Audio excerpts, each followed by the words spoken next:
নমস্কাৰ আজি হবিয়ে হলৈ মই শান্তনু মহন্তই স্বাগতম জনাইছো সমুখত নিৰ্বাচন আৰু এতিয়া এফালে মিত্ৰজোঁট সাহকীয় পক্ষৰ আনফালে মহাজোঁটৰ কথা কোৱা হৈছে আৰু সমান্তৰালভাৱে আজিৰ দিনটোত আমি দেখা পালো যে ৰাইজৰ দল আৰু অসম জাতীয় পৰিষদ মিত্ৰতাৰ আনুষ্ঠানিকতা দেখিবলৈ পোৱা গ'ল চৰ্চা চলিছিল যে অসম জাতীয় পৰিষদ আৰু ৰাইজৰ দল একত্ৰিত হ'ব একেলগে নিৰ্বাচনী প্ৰচাৰ চলাব যেহেতু কংগ্ৰেছৰ যি মহাজোঁট আছিল এই মহাজোঁটলৈ সমৰ্থন আগবঢ়োৱা নাই এই পৰ্যন্ত আৰু কোনো ধৰণৰ ৰাষ্ট্ৰীয় দলৰ সৈতে মিত্ৰতা নকৰে বুলি ঘোষণা কৰিছিল তেনে প্ৰেক্ষাপটত সাম্প্ৰতিক ৰাজনীতিত এতিয়া দুখন ছবি দেখিবলৈ পোৱা গৈছে এখন অসম জাতীয় পৰিষদ ৰাইজৰ দল যোগাযোগ চলি আছে বুলি কৈছে বিপিএফৰ সৈতেও এএছডিচিৰ সৈতে মিত্ৰতা হৈছে আঞ্চলিক শক্তিসমূহৰ কথা কোৱা হৈছে তাৰ বিপৰীতে কংগ্ৰেছ এআইডিএফ চিপিআই চিপিএম এইকেইটা দল একত্ৰিত হৈছে এখন মঞ্চতে আঞ্চলিক গণহক মৰ্চাও আছে এই মুহূৰ্তত এই দলটোৰ এই মহাজোঁটৰ অংশীদাৰ হৈ তাৰ বিপৰীতে বিজেপি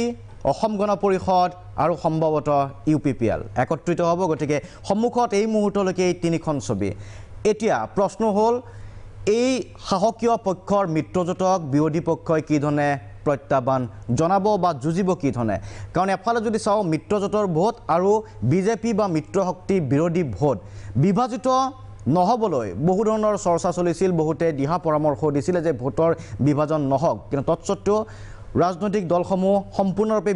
বিজেপি বিৰোধী শক্তি একত্ৰিত নহ'ল তেনে প্ৰেক্ষাপটত এতিয়া সম্ভাৱনীয়তা কি ধৰণে ষ্ট্ৰেটেজি চলিছে কৌশল চলিছে আৰু কোনে কি ধৰণে আগুৱাই আছে আমি কথা পাতিম ষ্টুডিঅ'ৰ মজিয়াত আজি অতিথিসকল আমাৰ মাজত উপস্থিত আছে আজি তেওঁলোকৰ অসম জাতীয় পৰিষদ আৰু ৰাইজৰ দলৰ মিত্ৰতা আনুষ্ঠানিকভাৱে সম্পন্ন হৈছে একেলগে সংবাদমেলৰ আয়োজন কৰিছিল আৰু তাৰ পাছত আজি প্ৰাগ নিউজৰ ষ্টুডিঅ'ত অসম জাতীয় পৰিষদৰ মুখপাত্ৰ উপেন ৰাজনাথ আপোনাক স্বাগতম জনাইছোঁ লগতে স্বাগতম জনাইছোঁ একেদৰে ৰাইজৰ দলৰ মুখপাত্ৰ দীপাংকৰ কলিতা আমাৰ মাজত আছে স্বাগতম জনাইছোঁ মীৰা বৰঠাকুৰ বাইদেউ কংগ্ৰেছ মুখপাত্ৰ আপোনাকো স্বাগতম জনাইছোঁ আৰু লগতে এআইডিএফৰ মুখপাত্ৰ চম্পক কলিতাক স্বাগতম জনাইছোঁ মই আপোনালোকৰ ওচৰলৈকে আহিম তাৰ পূৰ্বে প্ৰথমতে মই উপেন ৰাজনাথ আপোনাৰ পৰা আৰম্ভ কৰিব বিচাৰিছোঁ যিহেতু আজি আপোনালোকৰ আনুষ্ঠানিক মিত্ৰতা সম্পূৰ্ণ হৈ উঠিল সংবাদমেল এখন যৌথ সংবাদমেল দিলে য'ত ৰাইজৰ দল আৰু অসম জাতীয় পৰিষদে একত্ৰিতভাৱে দিছে এতিয়া কি ধৰণে আগবাঢ়িব এতিয়া কি হ'ব শক্তিটো কি হ'ল আপোনালোকৰ এতিয়া শান্তনু ডাঙৰীয়া আপোনাক ধন্যবাদ জ্ঞাপন কৰিছোঁ আৰু আপোনাক সমূহ দৰ্শকক দ্বিতীয়বাৰ অসম জাতীয় পৰিষদৰ পৰা মই আকৌ নমস্কাৰ জ্ঞাপন কৰিছোঁ আজিৰ দিনটো আমাৰ ঐতিহাসিক দিন আজি ময়ো আছিলোঁ প্ৰাক কণ্টিনেণ্টেল হোটেলত আমাৰ প্ৰেছ মিট হৈছিলে তাত আমাৰ অসম জাতীয় পৰিষদৰ সভাপতি লুৰিণজ্যোতি গগৈ ডাঙৰীয়া উপস্থিত আছিল আমাৰ জগদীশ ভূঞা ডাঙৰীয়া উপস্থিত আছিল আৰু ৰাইজৰ দলৰ আমাৰ ভাস্কৰজী শইকীয়া ডাঙৰীয়াকে কৈ তেওঁলোকৰ তিনিজন কাৰ্যকৰী সভাপতি উপস্থিত আছিল আৰু লগত প্ৰবীন্দ্ৰ ডেকা ডাঙৰীয়া আমাৰ উপস্থিত আছিল এতিয়া আমাৰ আচল কথাটো হৈছে যে যিহেতু ৰাইজৰ এইটো আশা আছিলে যে ৰাইজে বিচাৰি আছিল এইবাৰ 2021ত সকলো আঞ্চলিকতাবাদী শক্তি মানে অসম প্ৰথম সদায় চিৰদিনৰ কথা যিয়ে চিন্তা কৰে বা অসম জাতীয়তাবাদৰ কথা যিবোৰ দলে চিন্তা কৰে সেই সকলোবোৰ দল একগোট হৈ এইবাৰ 2021ত অৱতীৰ্ণ হ'ব লাগে আৰু তাৰে আজি প্ৰথম আমাৰ এইটো আমাৰ অসমৰ ৰাইজৰ প্ৰতি আমাৰ যি আমি কৈছিলোঁ যে আমি একলগ হৈ আগবাঢ়িম তাৰ এইটো প্ৰথম আমাৰ ডিচিশ্যন আজি আমি দিলোঁ এতিয়া লগত আমাৰ বিপিএফৰ লগতো আলোচনা হৈ আছে আজি সভাপতি ডাঙৰীয়াই কৈছে এতিয়া আমাৰ কথাটো হৈছে যে যিহেতু আপোনাৰ জাতীয় সংগীত আছে জাতীয় আমাৰ কবিতা আছে গতিকে অসমতো তেনেকুৱা এটা আমাক জাতীয় দল আমি 2000 চনৰ পৰাই বিচাৰিছিল যেতিয়া আমাক অগপই আপোনাৰ বহুতবাৰ আমাক বহু ক্ষেত্ৰত তেওঁলোকে জাতীয়তাবাদৰ চৰিত্ৰৰ পৰা তেওঁলোকে নাই আমাৰ দুইটাই জাতীয় দল ৰাইজৰ দলো জাতীয় দল অসম জাতীয় পৰিষদো কাৰণ আমাৰ চিন্তা এটাই যে আমি ৰাষ্ট্ৰীয়তাবাদী বা আমি সাম্প্ৰদায়িক শক্তিৰ বিৰুদ্ধে আমি আগবাঢ়িম আৰু আমাৰ মূল মন্ত্ৰই হৈছে জাতীয়তাবাদ আৰু এইবাৰ ৰাষ্ট্ৰীয়তাবাদ ভাৰ্চাছ জাতীয়তাবাদৰ এইবাৰ আপোনাৰ যুঁজ হ'ব আৰু আমি আশা কৰিছোঁ আমি সকলো বিশ্বাসী অসমৰ ৰাইজৰ বিভিন্ন জেগাৰ পৰা আমি গৈছোঁ বিভিন্ন সমষ্টিত গৈছোঁ ৰাইজৰ মনৰ বতৰ আমি লৈছোঁ ৰাইজৰ মনৰ বতৰৰ পৰা আমি দৃঢ় প্ৰতিজ্ঞ যে এইবাৰ দিছপুৰত জাতীয়তাবাদৰ বিজয় নিশান বিজয় ধ্বজা উৰিব ঠিক আছে মই আহিম আপোনাৰ ওচৰলৈ দীপাংকৰ কলিতা আপোনাৰ ওচৰলৈকে আহিব বিচাৰিছোঁ মূল যুঁজখন কি জাতীয়তাবাদ বনাম ৰাষ্ট্ৰীয়তাবাদ সেইটোৱে নেকি কোনোবাই যদি ৰাষ্ট্ৰীয়তাবাদক বিশ্বাস কৰে তেওঁলোকে জাতীয়তাবাদক ভোট নিদিব নেকি বা দিবলৈ আহ্বান নকৰিব নেকি মূল ইস্যুটো কি হ'ব একেলগে যিহেতু মই এইভাৱেই সুধিছোঁ যে অসম জাতীয় পৰিষদে আজি যিখিনি কথা কয় ৰাইজৰ দলেও সেইখিনি কথাই কয় নে নকয় কাৰণ ক'ব লাগিব এতিয়া মিত্ৰতা হোৱাৰ পিছত প্ৰচাৰো একেলগে চলিব কি কয় আপুনি নে চাওক অসম জাতীয় পৰিষদ আৰু ৰাইজৰ দলৰ যি মিত্ৰতা সি ৰাজনীতিৰ এক অভূতপূৰ্ব ঘটনা কাৰণ আজি কৃষক শ্ৰমিক খাটি খোৱা মানুহৰ লগত জাতীয়তাবাদী শক্তি অসমৰ যিটো জাতীয়তাবাদী শক্তি সেই জাতীয়তাবাদী শক্তিটোৰ আজি মিত্ৰতা হৈছে অখিল গগৈ আৰু লুৰিণজ্যোতি গগৈৰ যি মিত্ৰতা এই মিত্ৰতা দৰাচলতে নিম্নবিত্ত মানুহৰ লগত মধ্যবিত্ত মানুহৰ মিত্ৰতা আৰু এই মিত্ৰতাটোৱে নিশ্চিতভাৱে অসমৰ ৰাজনীতিক এক সুদূৰ প্ৰসাৰী প্ৰভাৱ পেলাব আৰু আমি আশাবাদী যে 2021ৰ যি নিৰ্বাচন এই নিৰ্বাচনত যি সাম্প্ৰদায়িক ফেচিবাদী শক্তি এই সাম্প্ৰদায়িক ফেচিবাদী শক্তিক পৰাভূত কৰি ৰাইজৰ দল আৰু অসম জাতীয় পৰিষদৰ এই মিত্ৰতাই এক সুস্থ গণতান্ত্ৰিক আপোচবিহীন এক আঞ্চলিকতাবাদী চৰকাৰ দিছপুৰত প্ৰতিষ্ঠা কৰিব ইয়াৰ লগতে আপুনি যি কৈছে দুই পক্ষৰ মতামত একে হয় নে নহয় নিশ্চিতভাৱে আজি অসম জাতীয় পৰিষদে অসমৰ জাতীয়তাবাদী সত্তাক প্ৰতিনিধিত্ব কৰে আনহাতে অখিল গগৈ ডাঙৰীয়াই অসমৰ যি খাটি খোৱা শ্ৰেণী এই যিটো শ্ৰেণীয়ে আজি স্বাধীনতাৰ 72 বছৰ পিছতো ৰাজনৈতিক প্ৰতিনিধিত্ববিহীন হৈ আছে দিছপুৰৰ ৰাজনীতিত প্ৰতিনিধিত্ববিহীন হৈ আছে সেই মানুহখিনিক প্ৰতিনিধিত্ব কৰে এই দুই দলৰ যি মিত্ৰতা এই মিত্ৰতাই নিশ্চিতভাৱে অসমৰ ৰাজনীতিত সুদূৰ প্ৰসাৰী প্ৰভাৱ পেলাব আৰু আমি কোনো ধৰণৰ ৰাষ্ট্ৰীয় ৰাজনৈতিক দলৰ লগত কোনো ধৰণৰ মিত্ৰতা নকৰাকৈ সম্পূৰ্ণৰূপে আঞ্চলিক ৰাজনৈতিক দলৰ চৰকাৰ প্ৰতিষ্ঠা কৰিবলৈ দৃঢ়প্ৰতিজ্ঞ আৰু আমি নিশ্চিত ৰাইজে আমাৰ পক্ষত ভোটদান কৰিব ঠিক আছে আহিম আপোনাৰ ওচৰলৈকে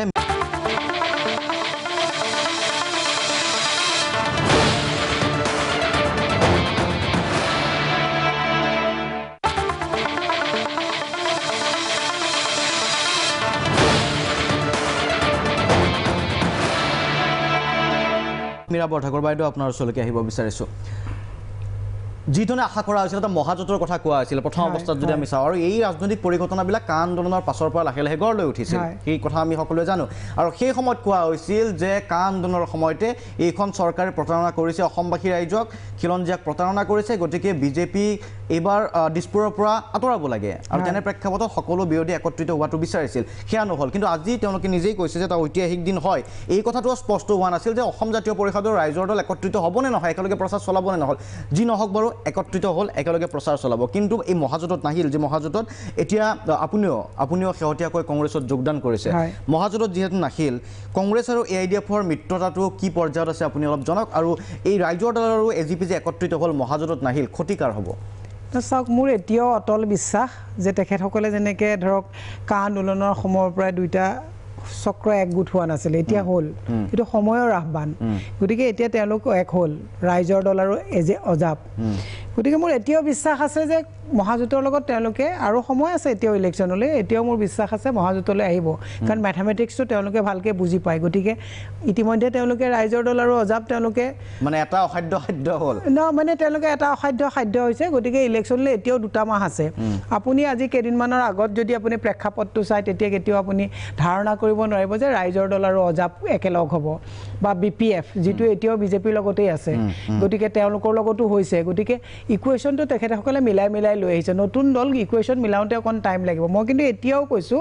এতিয়াও কিন্তু আমি গালি নাপাৰোঁ তেখেতসকলে কংগ্ৰেছক খুব গালি পাৰি আছে ৰাষ্ট্ৰীয়তাবাদ বা কেতিয়াও তেওঁলোকৰ মানে অক্সিজেন নলয় কিন্তু মই কৈছোঁ যিহেতুকে ৰাজনৈতিক দল দুটা নতুনকৈ জন্ম পাইছে পৰ্যায়ক্ৰমে তেওঁলোকে দুটা দল লগ লাগিছে পৰ্যায়ক্ৰমে মিত্ৰজোঁটতো আহিব গতিকে আমাৰ কিন্তু উদ্দেশ্য বিজেপিক প্ৰতিহত কৰা আমাৰ উদ্দেশ্য ৰাইজৰ দল বা অজাপক গালি পৰা নহয় কাৰণ আমাৰ গোটেইখিনিৰে কিন্তু আজি দুদিনমানৰ আগলৈকে ইছ্যু বা আমাৰ গোটেই সকলোৰে এজেণ্ডা এটাই আছিলে বিজেপিক প্ৰতিহত কৰা গতিকে বিজেপিক যিহেতুকে প্ৰতিহত কৰিব লাগিব মোৰ এতিয়াও বিশ্বাস আছে যে তেওঁলোকে পৰ্যায়ক্ৰমে মিত্ৰজোঁটলৈ আহিব নহ'লে আপোনাৰ ইকুৱেশ্যনটো যিটো মেথামেটিক্স সেই বস্তুটোত ৰাইজ আশ্বস্ত নহ'ব ধৰক আমি আজি গাঁৱে ভূঞে চলি আছোঁ ঘূৰি ফুৰিছোঁ নগৰে চহৰে গলিয়ে পাহাৰে আমি খোজকাঢ়ি যিটো আমি কেম্পেইনিঙত আমি ঘূৰি আছোঁ তাত মানুহে কয় যে বাইদেউ আপোনালোক চব একলগ হওক কংগ্ৰেছ অজাপ ৰাইজৰ দল সকলো আপোনালোক একগোট হওক মানে বিজেপি বিৰোধী ভোট একত্ৰিত হোৱাটো বিচাৰিছে নহ'লে ভোট বিভাজন হ'ব ভোট বিভাজন হোৱাটো আৰু আমি যিটো ভাবি আছোঁ আমি যিটো এটা ইকুৱেশ্যন কৰি আছোঁ নাই ভোটটো এইটো বিজেপিৰ ক্ষতি হ'ব এইটো আমুকৰ ক্ষতি হ'ব ৰাইজে কিন্তু এবাৰ তেনেকৈ ভোট নিদিয়ে ৰাইজে এবাৰ ভোটটো দিব যে এণ্টি বিজেপি ভোটটো বিগ ফ'ৰ্চটোক দিব যোনটো ফ'ৰ্চ থাকিব কনফিডেঞ্চ লেভেলটো আহিব লাগিব চাওক আপুনি নেতা এজনে ৰাজনৈতিক জীৱন এটাত মানে আপোনাৰ সুদীৰ্ঘ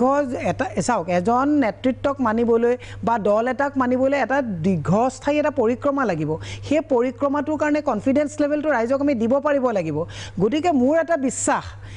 লুৰিণজ্যোতি ডাঙৰীয়া অখিল গগৈ ডাঙৰীয়া যথেষ্ট ৰাজনৈতিকভাৱে কম সময়ৰ ভিতৰত পৰিপক্কতা দেখুৱাইছে কাৰণ দুইটা য'ত আপোনাৰ কা আন্দোলনৰ সময়তে আমি কেতিয়াও অখিল গগৈ যেতিয়া জেলত থাকে তেতিয়া ইজনে সিজনৰ নাম নলয় সিজনে অখিল গগৈ বাৰম্বাৰ কৈ আছে কিন্তু একলগ হোৱাৰ কথা কিন্তু আল্টিমেটলি হ'ল তাৰমানে দিছ ইজ ৰাজনৈতিক পৰিপক্কতাটো লুৰিণজ্যোতি গগৈ হৈছে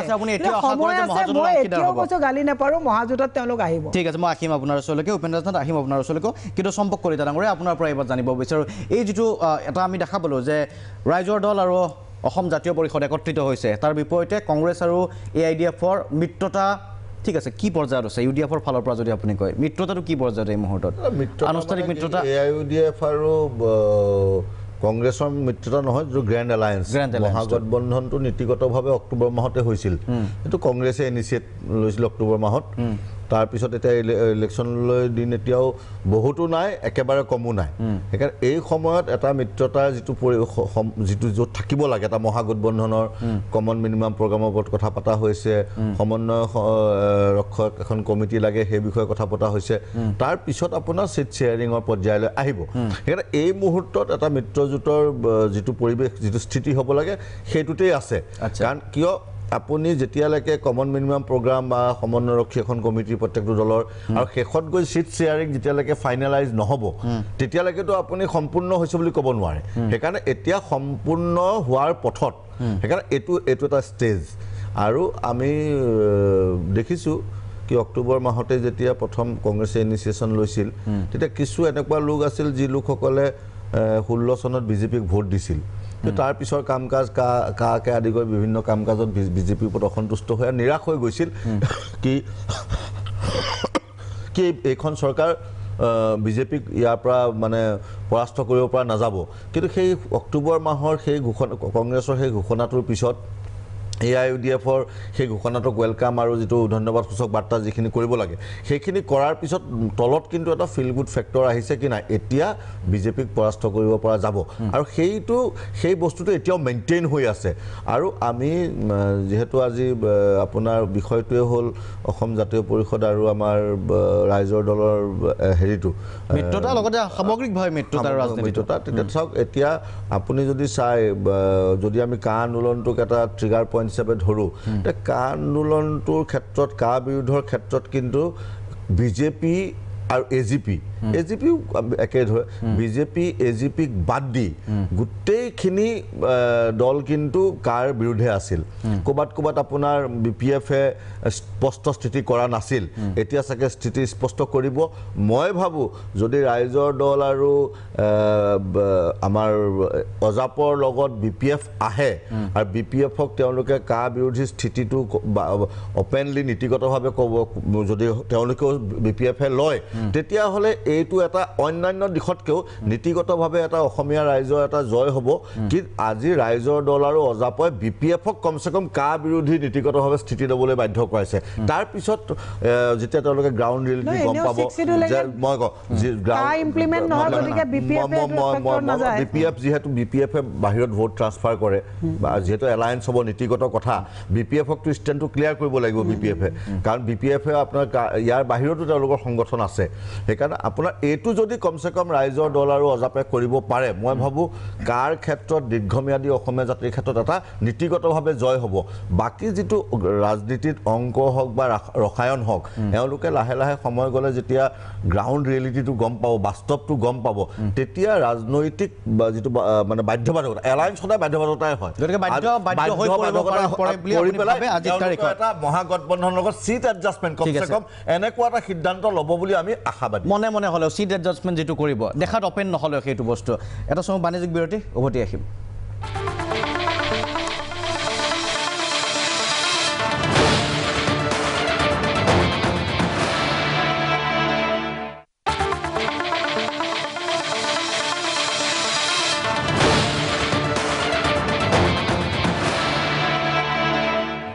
উভতি আছোঁ অনুষ্ঠানৰ পৰৱৰ্তী অংশলৈ আমি কথা পাতি আছোঁ সন্মুখত নিৰ্বাচন আৰু এতিয়া বিৰোধীৰ কি ধৰণৰ ষ্ট্ৰেটেজি কি ধৰণৰ ৰণকৌশল উপেন ৰাজনাথ আপোনাৰ ওচৰলৈকে আহিছোঁ আমি আলোচনা কৰিছোঁ ঠিক আছে আজি ৰাইজৰ দল আৰু অসম জাতীয় পৰিষদ একত্ৰিত হ'ল যিটো দৃশ্য হয়তো কা আন্দোলনৰ সময়ছোৱাত আমি দেখা পোৱা নাছিলোঁ তেনেকুৱা এটা পৰিৱেশ আজি কংগ্ৰেছৰ প্ৰতিনিধি বা UDFৰ প্ৰতিনিধিও এই কথাটো এতিয়াও কয় বা এতিয়াও আশাবাদী এতিয়াও আশা কৰিছে যাতে পৰৱৰ্তী সময়ত পুনৰ আপোনালোকে যেন এই মহাজোঁটত অংশীদাৰ হয় ৰাজনৈতিক পৰিপক্কতা লাভ কৰাৰ পাছত তাৰ সম্ভাৱনীয়তা কিমান আছে চাওক প্ৰথমতে আমি চাব লাগিব অলপ আমাৰ সোণালী ইতিহাসবোৰ চাব লাগিব অসমৰ সোণালী ইতিহাস বুলি চাবলৈ যাওঁতে যেতিয়া কুমাৰ ভাস্কৰ আমাৰ বৰ্মা ৰজাই নালন্দা বিশ্ববিদ্যালয় শিলবদ্ধক ধমকি দি পেলাই যেতিয়া হিউৱেন চাঙক অসমলৈ আনিছিল সেয়া জাতীয়তাবাদ তাৰ পিছৰ পৰা আমাৰ ধাৰা আৰম্ভ হৈছে 2000 বছৰীয়া অসমীয়া জাতিৰ যি জাতীয়তাবাদ আজিও জীয়াই আছে আৰু সেই জাতীয়তাবাদ মহা শক্তিশালী জাতীয়তাবাদ এই জাতীয়তাবাদৰ যি আমাৰ শক্তি যি আমাৰ একতা তাত আমাৰ কোনো মহাজোঁটৰ লগত জইন হোৱা কোনো প্ৰশ্নই নাহে আৰু ইয়াত এই ৰাইজে আমাৰ অসমীয়া ৰাইজে এই জাতীয়তাবাদক এইবাৰ গ্ৰহণ কৰিছে কাৰণ আগৰ পৰাই গ্ৰহণ কৰিছে মই কৈছোঁ 2011টো যদি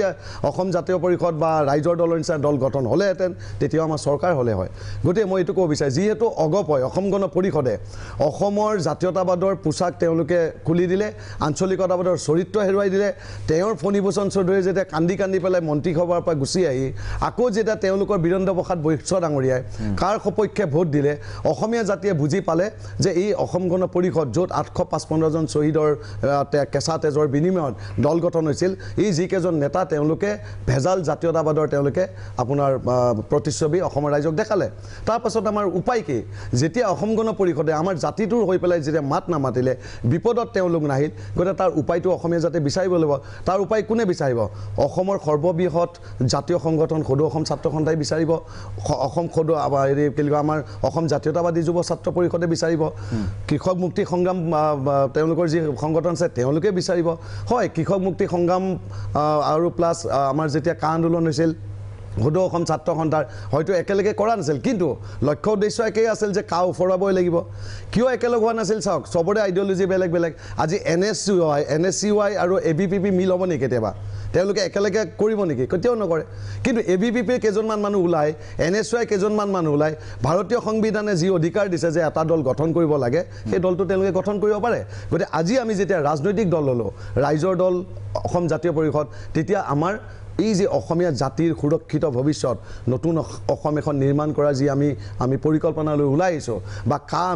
আমি প্ৰথম বিধানসভাত কাখন যে অসমত গৃহীত নহয় কা যে আমি একচেপ্ট নকৰোঁ তাৰ প্ৰস্তাৱ আমি প্ৰথম বিধানসভাত লোৱাৰ যি আমাৰ সভাপতি ডাঙৰীয়াই অসমৰ ৰাইজক জনাইছে কাৰণ যদি পঞ্জাবে যদি কৈছে আমি কা নামানো কা আমি তাত প্ৰযোজ্য হ'ব নিদিওঁ ৱেষ্ট বেংগলে যদি কৈছে অসমতো কা আমি প্ৰযোজ্য হ'বলৈ নিদিওঁ বুলি কৈছে আৰু কাখন হৈছে সেইটো কথা হয় এতিয়া আপোনালোকে ৰাষ্ট্ৰীয় শক্তিৰ লগত আৰু কি কৈছে সাম্প্ৰদায়িক শক্তিৰ লগত থাকিব নিবিচাৰে ধন্যবাদ আমি চাওক মই সেইকাৰণে কৈছোঁ আমাৰ যি জাতীয়তাবাদ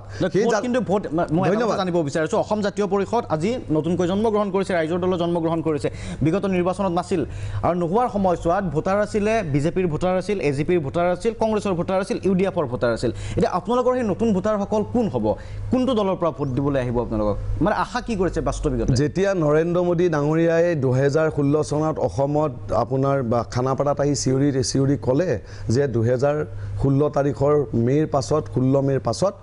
বিদেশী যাব আজিলৈকে এজনো বিদেশী নগ'ল তেওঁলোকে কৈছিল 23 লাখ বিদেশী আপোনাৰ নিবনুৱা সংস্থাপন দিম একজনো দিব পৰা নাই অসমৰ GDP যেনে আছে আজিও তেনে আছে তেওঁলোকে কৈছিল চাহ জনগোষ্ঠীয় আমাৰ 6 জনজাতিকৰণৰ কথা কৈছিল আজিও নকৰিলে তেওঁলোকে চাহ জনজাতি ভাই ককাইসকলক 351 টকা মজুৰি দিম বুলি কৈছিল আজিও তেওঁলোকে নিদিলে আজি নৰেন্দ্ৰ মোদী ডাঙৰীয়া দিল্লীলৈ আহিছে আজি তেওঁলোকৰ প্ৰতিনিধি নাই কিন্তু এইখিনি কথা আমাৰ দৰ্শকক জনাব লাগিব নৰেন্দ্ৰ মোদী ডাঙৰীয়া ঢেকিয়াজুলি আহিছে 7 তাৰিখে আজি তাৰে য'ত আমাৰ বাগানবোৰ আছে ঢেকিয়াজুলি ময়ো বৰচলা সমষ্টিৰ ল'ৰা সেই আপোনাৰ ঢেকিয়াজুলিৰ যিসকল আপোনাৰ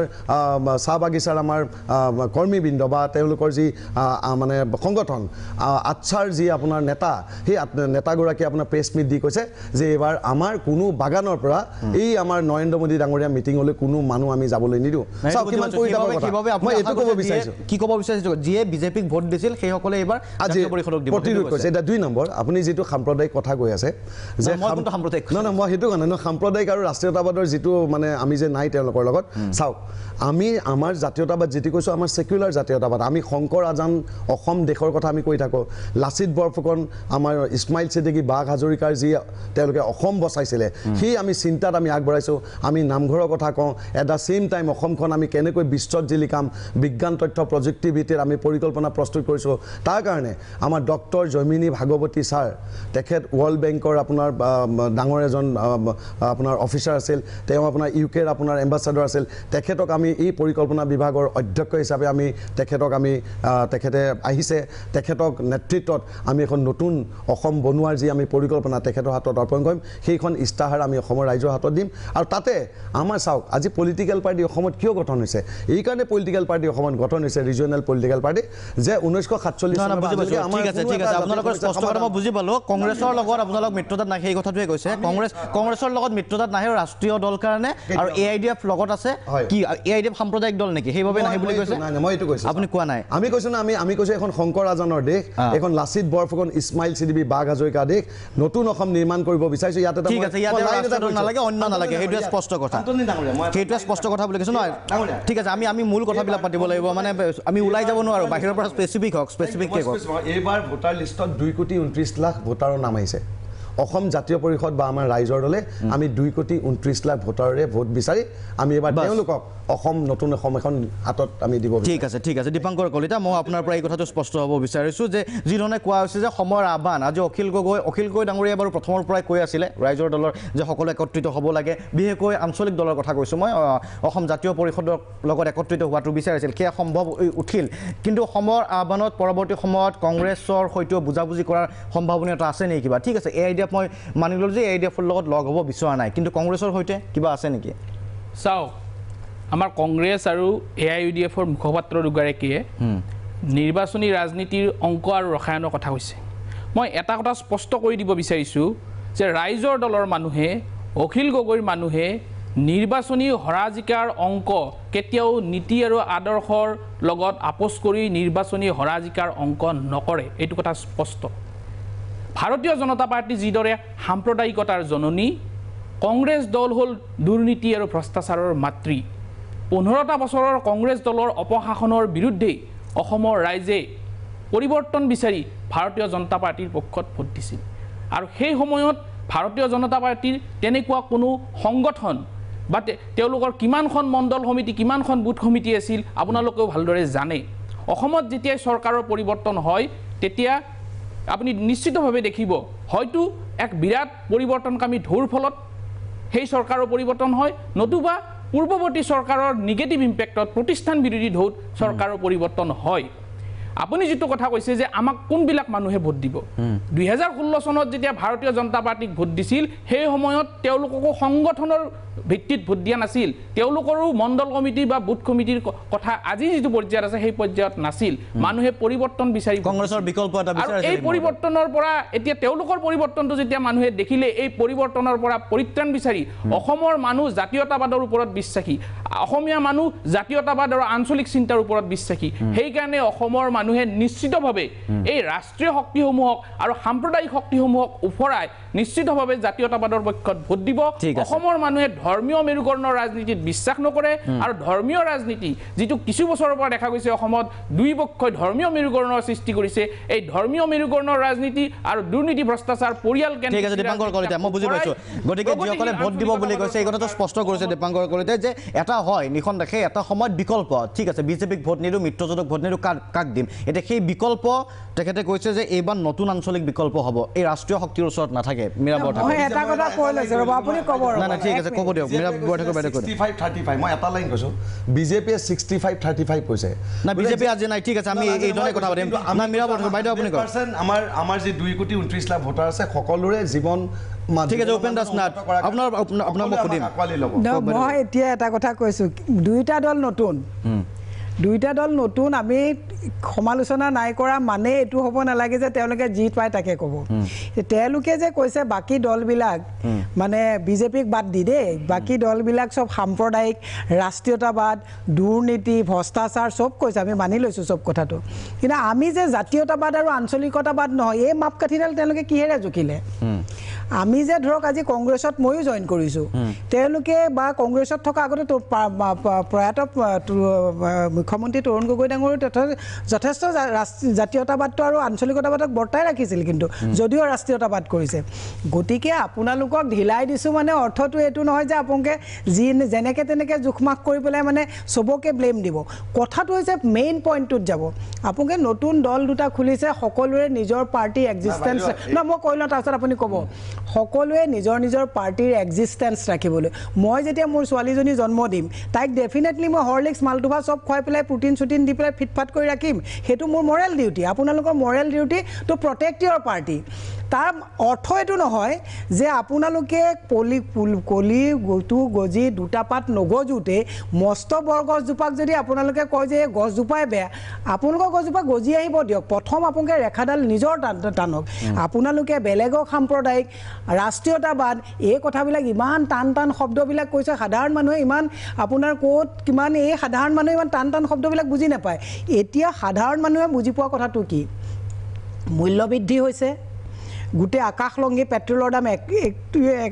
90 টকাকৈ হৈছে টুল গেট বঢ়াইছে কা আহিলে 6 নং দফা এই গোটেইবিলাক জনজাতিকৰণ এনেকুৱা বিভিন্ন সমস্যা যুৱ প্ৰজন্মৰ সংস্থাপন কমি আছে এই চৰকাৰখনে সকলো ৰাজহুৱা সম্পদ এপদকৈ ব্যক্তিগতকৰণ কৰিব বিচাৰিছে এওঁলোকে আজি চাওক আপুনি কৃষকক গোটেই যিটো আমাৰ বৰ্ডাৰ ফেন্সিংটো যিটো তেওঁলোকে বনাব লাগিছিল সেইটো কাম বাদ দি কৃষকৰ আন্দোলনটো ৰুধিবলৈ বৰ্ডাৰ ফেন্সিঙতকৈও সাংঘাতিক ৱাল দিছে এই কথাবিলাকত আজি আমাৰ কমন ইছ্যু হ'ব লাগিছিল আজি মই সেইটোৱে কৈছোঁ আজি তাৰিখত আমাৰ প্ৰত্যেকৰে কমন ইছ্যুটো কিটো হ'ব লাগিছিল কমন এজেণ্ডা কি হ'ব লাগিছিল যে প্ৰথম আমি সকলোৱে নিজৰ নিজৰ প্ৰিন্সিপলত ষ্ট্ৰিক্ট ৰাখি এলায়েন্স মানে কম্প্ৰমাইজ নহয় এলায়েন্স মানে আত্মসমৰ্পণ নহয় চাওক আজি আমাৰ মহাজোঁটত CPI CPM AIUDF আঞ্চলিক মৰ্চা সকলো আছে তাৰ অৰ্থ এইটো নেকি যে AIUDF চব তেওঁলোকৰ কমন মিনিমাম প্ৰগ্ৰেমটো বাদে সকলো প্ৰিন্সিপল জলাঞ্জলি দি কংগ্ৰেছৰ লগত আহিছে নেকি ডেফিনেটলি নট গতিকে আমাৰ কথাটো কি আছিলে আমাৰ কথাটো আছিলে বিজেপিয়ে দেশৰ স্বাভিমানক বিকিছে সেইখিনি ক্ষেত্ৰত বিজেপিক প্ৰতিৰোধ কৰিবলৈ হ'লে বাউণ্ডেৰী ৱালখন যদি ফুটা ৰাখি পেলাই দিয়ে পানী গুচি নাযাব জানো গতিকে এতিয়া ফুটা ৰাখি বাউণ্ডেৰী ৱাল দিয়াটো আৰু মই একচুৱেলি সমালোচনা কৰিবলৈ আজি বেয়া পাইছোঁ কাৰণ চাওক বাচ্চা এটা জন্ম হওঁতে তাক এতিয়াই ক'ব নেকি যে তই ডক্টৰ হ'ব নোৱাৰ ইঞ্জিনিয়াৰ হ'ব নোৱাৰ গতিকে আমি এইটো বস্তু শুভকামনা দিছোঁ শুভেচ্ছা দিছোঁ যে আপুনি ডক্টৰ ইঞ্জিনিয়াৰ চব হওক ডাঙৰ বটগছ এজোপা হওক তাৰ অৰ্থ এইটো নহয় এই বাচ্চাটোৱে এইটো কথা ক'ব নালাগে যে আমি মানে চব হ'ম তোমালোক একোৱেই নহয় ঠিক আছে আহিব আপোনাৰ এই ধৰণৰ পৰিৱেশ এটা নিশ্চয় বিকল্প কোন হ'ব পাৰে যি ধৰণে কৈছে যে বিকল্প আচলতে কোন হ'ব ঠিক আছে বিকল্প হ'ব মহাজোঁট আৰু মই আপোনালোক আজি এই টকশ্বত কৈছোঁ লিখি ৰাখক ৰাইট এণ্ড লেফ্ট যেনেকৈ হওক মিত্ৰজোঁটৰ লগত AJP আৰু ৰাইজৰ দল আহিব লাগিব আৰু সেই মেচিউৰিটি লুৰিণ গগৈ আৰু অখিল গগৈ দেখুৱাব কাৰণ আপোনালোকে অনাগত সময়ত লক্ষণীয় হ'ব যে মহাজোঁট বিকল্প যদি কেৱল মহাজোঁট হয় এই মহাজোঁটত অসম জাতীয় পৰিষদ আৰু ৰাইজৰ দল চামিল হয় নে নহয় লক্ষণীয় হ'ব নিৰ্বাচনৰ পূৰ্বে এটা সাংবাদিক বিৰতি উভতি আহিম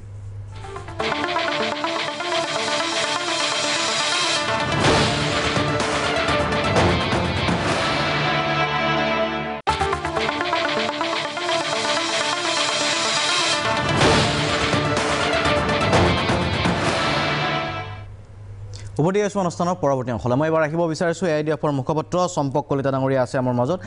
চম্পক কলিতা ডাঙৰীয়া আমি ইতিমধ্যে কথা বতৰা পাতিছোঁ আৰু যি ধৰণৰ প্ৰস্তাৱ বা যি ধৰণৰ কথা আলোচনা হৈছে তাৰ মাজত এটা কথা এই মুহূৰ্তলৈকে স্পষ্ট এয়া ৰাইজৰ দলেই হওক বা অসম জাতীয় পৰিষদেই হওক কংগ্ৰেছ বা যিটো মহাজোঁটৰ কথা কোৱা হৈছে গ্ৰেণ্ড এলায়েন্সৰ কথা কোৱা হৈছে তেওঁলোক তাত আগ্ৰহী নহয় আগ্ৰহী নোহোৱাৰ এটা কাৰণ যে ৰাষ্ট্ৰীয় দলৰ লগত নাথাকে সাম্প্ৰদায়িক শক্তিৰ লগত নাথাকে এনেকুৱা প্ৰসংগবোৰ আছে আজিৰ তাৰিখত দুটা কথা এটা কথা হৈ আছে ৰাইজৰ লগত আমিও যেতিয়া কথা বতৰা পাতোঁ মত বিনিময় কৰোঁ তেওঁলোকৰ এই বিকল্পৰ কথাটো আহে বিকল্প কোন ঠিক আছে ভোট নিদিওঁ বিকল্প কোন এটা হ'ব পাৰে দলকেইটাৰ কথা আহে দ্বিতীয় আহে ফেচ কোন হ'ব আজিৰ ৰাজনীতিত ফেচ এটা ডাঙৰ চৰ্চা যেতিয়া মহাজোঁটবোৰৰ কথা আহে তেতিয়া মুখ্যমন্ত্ৰী পদৰ প্ৰাৰ্থীৰ প্ৰসংগটো আহে এই মহাজোঁটৰ আপুনিও নাভাবেনে যে মহাজোঁটৰ মুখ্যমন্ত্ৰীৰ প্ৰাৰ্থী এটা ঘোষণা হওক ইয়াৰ বাবে এইটোও প্ৰয়োজন আছে কাৰণ বিজেপিয়ে সদায় এই কথাটো টাৰ্গেট কৰিলে সেই কথা স্পষ্ট আপুনি আপুনিও জানে যে বদৰুদ্দিন আজমল অসমৰ মুখ্যমন্ত্ৰী হ'ব যদি আমি এলায়েন্সক আপোনালোকে ভোট দিয়ে তেনে প্ৰেক্ষাপটত আজি এই মহাজোঁটৰ মুখ্যমন্ত্ৰী পদৰ প্ৰাৰ্থীৰ কিছু স্পষ্টতা ৰাইজৰ আগত প্ৰকাশ কৰাৰ প্ৰয়োজন আহি পৰিছে নে পৰা নাই বুলি ভাবে নাই মই মুখ্যমন্ত্ৰী হেৰিলৈ আহিম যিহেতু মই এখন হেৰিত আলোচনাত আছোঁ আমাৰ নাথে যি ধৰণে জাতীয়তাবাদটো ডিফাইন কৰিলে এনেকুৱাও হ'ব নালাগে কি AJP আৰু ৰাইজৰ দলৰ যিটো এলায়েন্স তাৰ লগত নাই মানে বাকীখিনি জাতীয়তাবাদী নহয় এইটো হ'ব নালাগে এইটো বৰ হাৰ্ড এণ্ড ফাষ্ট মানুহে বৰ সহজভাৱে যে মই অখিল গগৈ যেতিয়া লং মাৰ্চ কৰিছিলে কাকিৰ পৰা গুৱাহাটীলৈ পাতাৰ কাৰণে মই UDF-ত আছোঁ কিন্তু UDF-এ মোক এলাও কৰিছে মই তেওঁৰ লগত 61 কিলোমিটাৰ খোজকাঢ়িছোঁ মই UDF-ত আছোঁ মই কিন্তু কা আন্দোলনত অপেনলি আছোঁ মই নিজে লিড কৰিছোঁ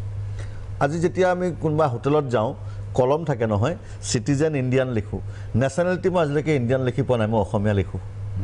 ধৰ্ম সদায় মই সনাতন লিখোঁ মই কাৰণে কৈছোঁ কি মই যিটো মানুহে নেশ্যনেলিটি অসমীয়া লিখোঁ সেই মানুহটো চাগে মোতকৈ মই কিমান মই মানে চেন্স অফ বিলঙিং যিটো সেইকাৰণে এই হাৰ্ড এণ্ড ফাষ্টটো এখেতসকলে অলপ এইটো তেওঁলোকে ফ্লেক্সিবল হ'ব লাগিব প্ৰথম কথা দ্বিতীয় কথা আপুনি যিটো কৈছে দলবোৰৰ কৈছে ডাঙৰীয়া মই কৈ আছোঁ মানে কি দলৰ কথাটো আহি গ'ল মানে ডাঙৰীয়া নাই মই কিয় কৈছোঁ আপোনালোকৰ দলটো এতিয়া চিম্বল পাব আৰু মই যিটো দল কৰি আছোঁ 16 বছৰ হ'ল চিম্বল থকা তাৰমানে মই 16 বছৰ আগত জাতীয় পৰিষদত কেনেকৈ জইন কৰিলোঁ হয় মই সেই কথাটো কৈছোঁ যিহেতু আমি দল কৰিয়ে আছোঁ আৰু কালিলৈ কি হয় বেলেগ কথা কিন্তু আপোনালোকৰ দলটোৱে চিম্বল পাব আপোনালোকৰ এজেণ্ডা কি আহিব আপোনালোকে সেইটো কেনেকৈ আগুৱাই লৈ যায় আৰু মই সদায় এটা কথা কওঁ কি আছুৰ ক্ষেত্ৰত আমাৰ কিছু যিটো আমাৰ বিটাৰ এক্সপিৰিয়েঞ্চ কি আজি অসম চুক্তিখন অলমষ্ট স্ক্ৰেপ হৈছে তেতিয়া আছুৰ প্ৰেছিডেণ্ট মুখ্যমন্ত্ৰী আছুৰ 5জন ভাইচ এক্স প্ৰেছিডেণ্ট মন্ত্ৰীসভাত আছে সেই সময়ত বিজেপিয়ে ইয়াত কা আনিছে সেইকাৰণে আছুৰ এটা আমাৰ অভিজ্ঞতা আছে কিন্তু অখিল গগৈৰ ক্ষেত্ৰত মই এটা কথা কওঁ অখিল গগৈ কিন্তু লম্বা ৰেচ কা ঘোঁৰা অখিল গগৈ লম্বা যাব মানে অখিল গগৈক ঈশ্বৰে ভালে ৰাখক অখিল গগৈ দেহাটো ভাল থাকক অসমীয়া জাতিক তেওঁ মনে প্ৰাণে ভাল পায় অখিল গগৈ সন্দেহৰ ঊৰ্ধত আৰু সেইকাৰণে অখিল গগৈৰ ওপৰত অখিল গগৈৰ ক্ষেত্ৰত ব্যক্তিগত আৰু দলটো দলে ব্যক্তিগতভাৱে মোৰ যিটো তেওঁৰ প্ৰতি মোৰ বিশ্বাস আছে আস্থা আছে সেইটো একদম মানে স্পষ্ট আৰু মই দল বুলি কোৱা মই ৰাইজৰ দল বুলি কোৱা মই বাৰে বাৰে ৰাইজৰ দল শব্দটো কোৱা নাই মই ব্যক্তি হিচাপে মই আপোনাক কওঁ মই ৰাইজৰ দলটো আজি আহিবহে অখিল গগৈ তেওঁৰ নেতাহে দলটোৰ এতিয়া মই কৈছোঁ আপুনি মুখ্যমন্ত্ৰীৰ কথা ক'লে ন' ডাউট আপুনি মুখ্যমন্ত্ৰী এজন যদি প্ৰক্ষেপ কৰে কাৰণ সেইটো কৰিব কোনে কংগ্ৰেছ দলে কাৰণ আমাৰ গঠবন্ধনৰ তেওঁলোক হ'ল ছিনিয়ৰ পাৰ্টনাৰ গতিকে আপোনালোকে তাত ক'বলগীয়া তাত তেওঁলোকে আমাৰ ক'বলগীয়াতো একোৱেই নাই তেওঁলোকে যাকে ক'ব একচেপ্ট কৰিম কিন্তু আপুনি কোৱাটো হয় এজন যদি আমি মানে নিৰ্বিবাদ নেতা এজন আগুৱাই ৰাখিব পাৰোঁ কংগ্ৰেছে এজনক চবেই মানি ল'লে তেতিয়া ৰাইজৰ সুবিধা হয় এগ্ৰেশ্যনটোৰ কাৰণে সুবিধা হয় নিশ্চয় খুব সুন্দৰ প্ৰসংগ এটা গুৰুত্বপূৰ্ণ প্ৰসংগ আজিৰ তাৰিখত আপুনি যিটো কথা কৈছে আমিও অনুভৱ কৰোঁ যে বিৰোধীৰ বাবে আচলতে ঠিক আছে এটা নহয় দুটাই হওক অন্তত ফেচ হওক যি মুখ্যমন্ত্ৰীৰ দাবীদাৰ বুলি চৰ্চাত থাকে কাৰণ সেই প্ৰশ্নটো চবেই মানি ল'লে বস্তু হ'ব কি নাই ন' ডাউট কংগ্ৰেছত চবেই মানি লোৱা মানে আমি চবেই মানি ল'লোঁ এটা কল নাই এওঁলোকৰ একতা আছে এওঁক চবেই মানি ল'লে ঠিক আছে ধন্যবাদ মই আহিম আপোনালোকৰ ওচৰলৈকে এইটো কিন্তু কংগ্ৰেছৰ প্ৰেৰগেটিভ যে মই এটা এই কথাকে দলৰ নহয় কিন্তু সম্পৰ্ক কলিতা ব্যক্তিগত কথা এই যে চিফ মিনিষ্টাৰ কথাটো ক'লোঁ এইটো ঠিক আছে উপেন ৰাজনাথ আপুনি কৈ লওক তাৰপিছত মই এটা বিৰতি ল'ব লাগিব প্ৰথম বাইদেৱে ক'লে আমি নতুন দল আৰু নতুনকৈ জন্ম হৈছোঁ কিন্তু বাইদেৱেও জানে দৰ্শকসকলেও জানে যে শ্ৰীকৃষ্ণ জন্ম হৈ কিন্তু পুতনা বধ কৰিছিল বাইদেউ নাই এইটো শুনক বাইদেউ শুনক বাংলাদেশ 9 মাহত স্বাধীন হৈছিল মনত ৰাখিব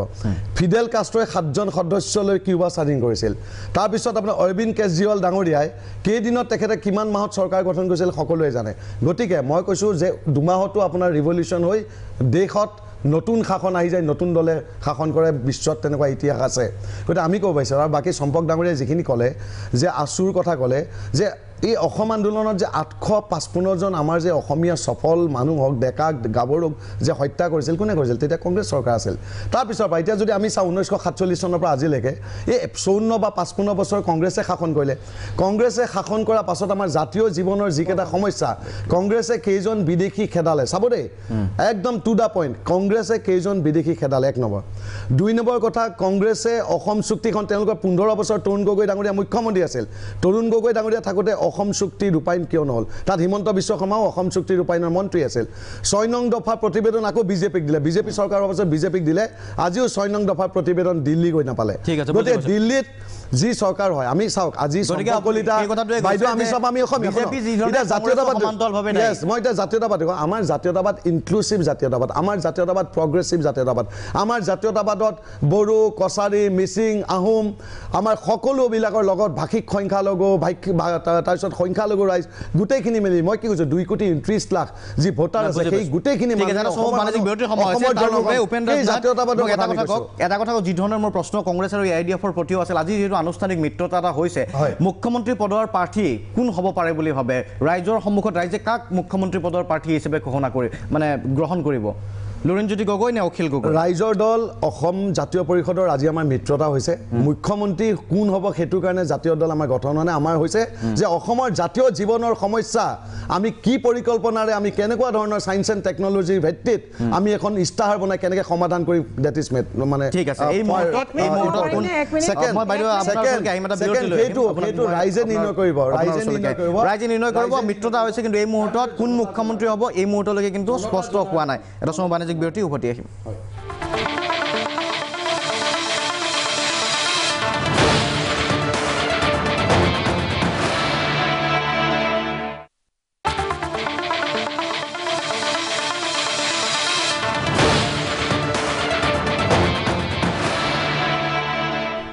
উভতি আছোঁ অনুষ্ঠানৰ সেই অংশলৈ আমি কথা পাতি আছোঁ সন্মুখত নিৰ্বাচন আৰু বিৰোধীৰ কি ধৰণৰ ৰণকৌশল সেই সম্পৰ্কে কথা পাতি আছিলোঁ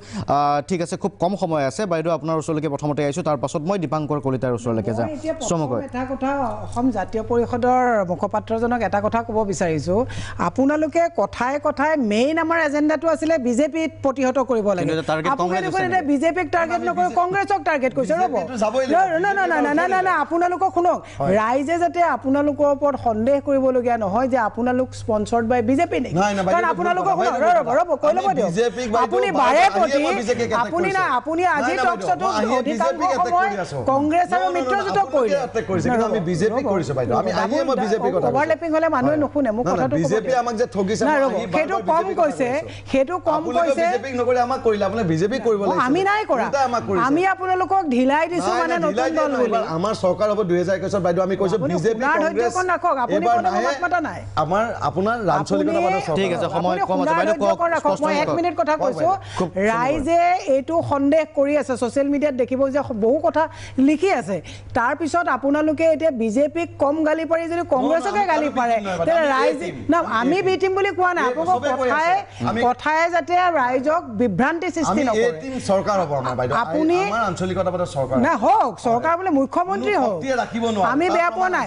হাল এৰি খিয়াল খেদিছে আপোনালোকৰ এজেণ্ডা হ'ব লাগিছিল বিজেপি আপোনালোকৰ এজেণ্ডা হৈছে কংগ্ৰেছ ঠিক আছে ধন্যবাদ জ্ঞাপন কৰিছোঁ শেষৰটো মন্তব্য দীপাংকৰ কলিতা খুব কম সময় আছে শেষত আপুনি কি ক'ব মই প্ৰশ্ন অৱতাৰণা নকৰোঁ কংগ্ৰেছ আৰু বিজেপিৰ যিখন যুঁজ সেই যুঁজখন হ'ল তেওঁলোকৰ ৰাজনৈতিক যুঁজ কোন মন্ত্ৰী হ'ব কোন বিধায়ক হ'ব তাৰ যুঁজ তেওঁলোকৰ নীতি আদৰ্শৰ কোনো প্ৰভেদ নাই আজি সিদিনা আমাৰ নলবাৰীত অমিত শ্বাহে মিটিং কৰিলে 12 কোটি টকা খৰচ কৰিলে সৰু খেতিত কংগ্ৰেছে তেওঁলোকৰ বুথ কমিটিৰ সমাৱেশ পাতিলে তাতো প্ৰায় 10 কোটি টকা খৰচ কৰিলে এই টকাবিলাক ক'ৰ পৰা আহিল নিশ্চিতভাৱে তেওঁলোকে পুঁজিপতিসকলৰ পৰা টকা লৈছে আৰু সেই টকাবিলাক নিৰ্বাচনৰ পিছত তেওঁলোকে ঘূৰাব লাগিব আৰু সেই পইচাবিলাক যদি ঘূৰাব লাগিব তেতিয়াহ'লে তেওঁলোকে কেনেকৈ ঘূৰাব এই জনসাধাৰণৰ ওপৰত মাতবাৰ উঠাই পিঁয়াজৰ দাম পেট্ৰলৰ দাম বঢ়াই তেওঁলোকে এই পুঁজিপতিৰ তেওঁলোক হ'ল সম্পূৰ্ণৰূপে পুঁজিপতি গোষ্ঠীৰ আঙুলি ধাৰত নাচি থকা দল তেওঁলোক হ'ল পুঁজিপতি গোষ্ঠীৰ আঙুলি ধাৰত নাচি থকা দল সাধাৰণ মানুহৰ কথাৰ লগত সাধাৰণ মানুহৰ প্ৰাত্যহিক জীৱন যাপন ঠিক আছে ধন্যবাদ জ্ঞাপন কৰিছোঁ দীপাংকৰ কলিতা ধন্যবাদ জ্ঞাপন কৰিছোঁ মই লাষ্ট লাইন বিৰুদ্ধে আঞ্চলিক প্ৰগতিশীল জাতীয় ঠিক আছে লক্ষণীয় হ'ব এতিয়া এই মুহূৰ্তত অসম জাতীয় পৰিষদ আৰু ৰাইজৰ দল আনুষ্ঠানিকভাৱে মিত্ৰ হ'ল মিত্ৰতাৰ আজি সংবাদমেল যৌথভাৱে মিত্ৰতাৰ সংবাদমেলৰ আয়োজন উদ্বোধন কৰিছিল লক্ষণীয় হ'ব আৰু ইতিমধ্যে কংগ্ৰেছৰ ফালৰ পৰা মীৰা বৰঠাকুৰেও কৈছে বা চম্পক কলিতাই কৈছে যে আশা কৰা হৈছে অনাগত সময়ত হয়তো আৰু এই মিত্ৰতা অধিক ঘনীভূত হ'ব পাৰে যি মহাজোঁটৰ কথা হৈছে অংশীদাৰ হ'ব পাৰে কিন্তু এই মুহূৰ্তলৈকে দুয়োটা দলে অস্বীকাৰ কৰি আছে লক্ষণীয় হ'ব অনাগত সময়ত ৰাজনৈতিক যিবোৰ ঘটনা পৰিঘটনা থাকে তাৰ ওপৰত ভিত্তি কৰি সিদ্ধান্ত কি ধৰণৰ লয় কাৰণ বিজেপিক প্ৰতিহত কৰাৰ বাবে বিৰোধীৰ যি সিদ্ধান্ত সেয়া পৰিণত সিদ্ধান্ত হোৱাৰ খুবেই প্ৰয়োজন বুলি ৰাইজে অনুভৱ কৰে ইয়াৰ লগে লগে আজি সবিশেষৰ পৰা শান্তনু মহন্ত বিদায় লৈছোঁ ধন্যবাদ